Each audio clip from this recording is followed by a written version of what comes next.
Hey, welcome back, Coops Outdoors. Today we're going to walk out here into the shop. I'm going to show y'all how I build these little weedless jig heads. Y'all see me using quite a few of my videos. It's a 1/16 of an ounce jig, and I just add a monofilament weed guard. I fish this thing with a live bait. Sometimes I'll just put a worm on the hook instead of a grub. Fish him right on the bottom. Sometimes I put this on a spinner, a little beetle spin body, little beetle spin spinner, and fish it that way. It's not 100% weedless, but it sure does save you a lot of baits over time. So I'm going to go ahead and show you the tools that I use, the kind of epoxy that I use, and if y'all follow me along, we'll go ahead and get started. Okay, so for the tools that you'll be needing, a pair of needle nose pliers, something to cut your mono with. I like to use 40-pound mono, 60-pound mono, whichever you prefer. Something to hold your jig head with. If you have a fly tying jig, that would work absolutely great, but I don't, so I use an X-Acto handle. The hook will slide right up in the slot. You just tighten it down, hold your jig head in place. I got a little hole drilled in my wall right here, and I just stick it in. If you're doing this in the house, your wife probably wouldn't appreciate that, but just find you some way to hold that jig head in place. You'll need a file to file this little burr off of the jig. I use a Dremel tool just because I have one. If you use a Dremel tool, I'd recommend wearing some kind of eye protection. That's pretty much going to be it. You're going to need some epoxy. I like to use a Solarex. I ordered this Solarex off of Amazon. This little tube was about $6. I have used in the past the JB Weld.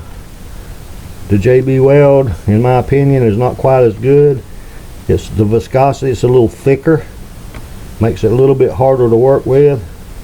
I do use the light that came on this little kit, the little black light.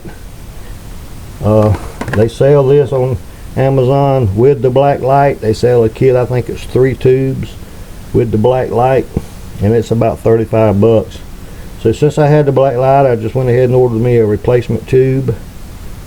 Saved me a little bit of money. And pretty much that's about it as far as tools go. So we'll go ahead and get started with this little project. Okay, so the first thing you want to do is take this burr off of the jig head right here. It's the little bait keeper that comes with the jig head, comes on the jig head. And I'll take my Dremel tool and just file it off. Like I say, wear you some sort of eye protection.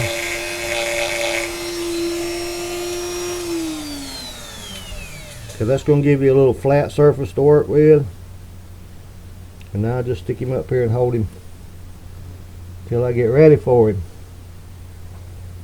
And I'm going to take a piece of the 40-pound mono and get me a piece 3 inches long, whatever, and go ahead and the bend of the line, you want that to be your weed guard, so you're going to put a kink in the end of it. Just kink him over. Take your needle nose pliers, makes kind of a permanent kink. Now on the other end, that's going to be your bait keeper. It don't have to be nearly that long. You can go ahead and cut that off some. Leave it a little bit long, it's easier to work with. Now you want to kink this piece over.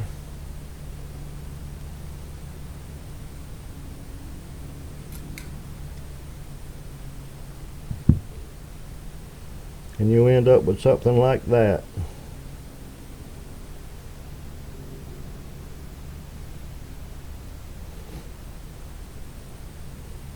Okay, so the next step,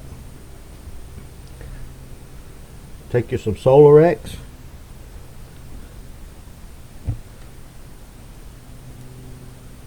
And just put a little drop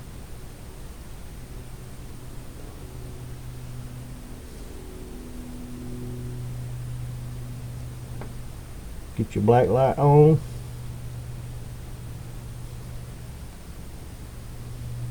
The little mono that you bent.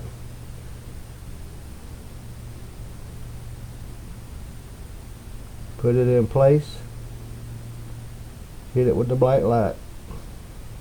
It only takes just a few seconds, very few seconds. It'll hold it in place. I think the packet calls for 10 seconds.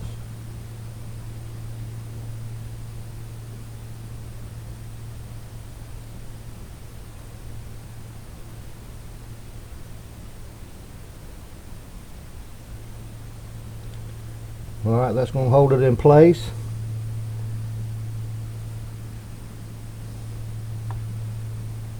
So now we'll take some more Solar X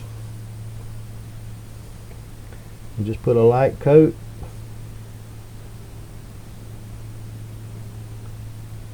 And I like to put it all the way around the jig head. Both sides. You can let a little bit up on that there. You can let a little bit go up on the little bait keeper. Take your black light.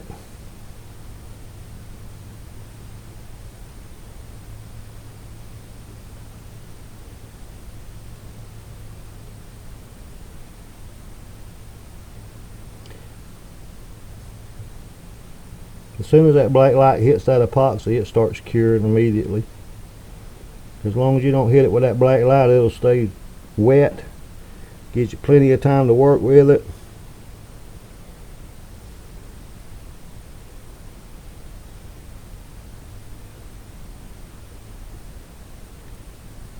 Ten or 12 seconds and it's done.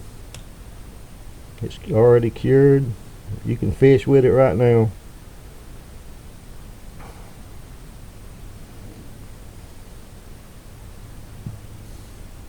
Now you got your weed guard.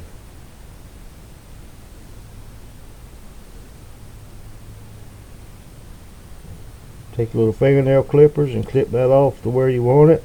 I like to use it, put it about like that. And it's ready to go fishing. You can use that. You can just put a live worm on there, just thread him in the end and let him hang down.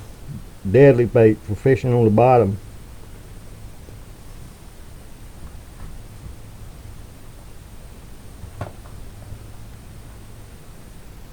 You can take your favorite body, little plastic jig,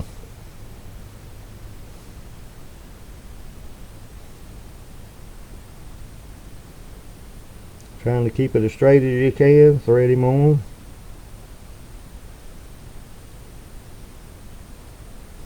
Push it up on right all over that little bait keeper and it'll hold it, keep it from sliding off.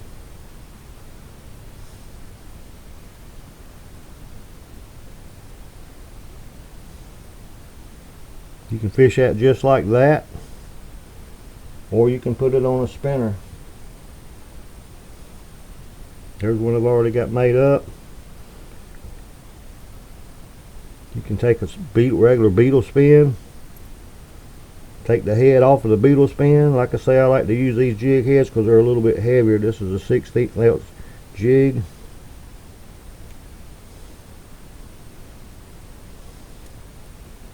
Take the beetle spin jig head off. Put your new weedless jig head back on.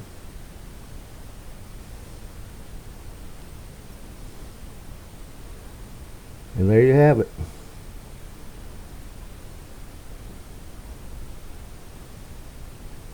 Works absolutely great. I think you all will enjoy it. I do. I enjoy throwing this bait. It catches a variety of fish. Any kind of panfish, bass, mudfish, or bowfin, gars, you name it. I've caught them all on it. So y'all get out there and have yourself a good time. And we will catch y'all in the next video.